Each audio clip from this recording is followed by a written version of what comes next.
Having seen the basic posting video, you can move on now to the advanced posting techniques. I want to show you some things you can do with the text that can help your posts become more interesting and nicer to read, and also improve your performance a little bit on search engines.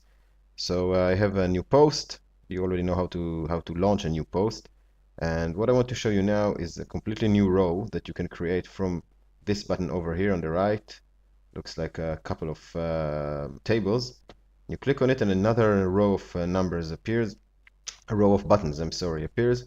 And on this row you have several important buttons. Some of them you're familiar with, for instance, controlling color, okay, text color. It could be nicer, underlining. Um, these are things that you know from word processors such as Word.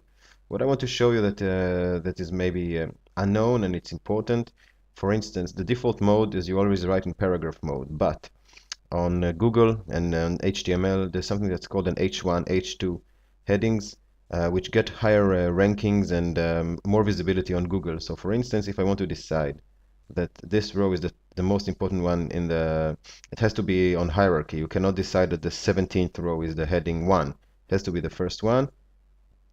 Okay, as you choose it, you see the font increases automatically. It's also a way to increase the font. And then you can decide that the second row is an H2 or heading 2. And as you move along, and if we click enter and we write some more over here, we can decide on H3. All the time, you will see that the minute that I choose something, the font changes, but once I hit enter, the default returns to paragraph.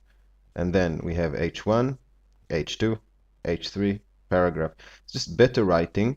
It helps you control the size of the font, but the size matters in writing posts, because it's also designating to Google and other search engines which are the most important words in your text that should be given the highest weight and the highest hierarchy when Google, let's say, identifies or analyzes your content, your website, your post. It doesn't matter.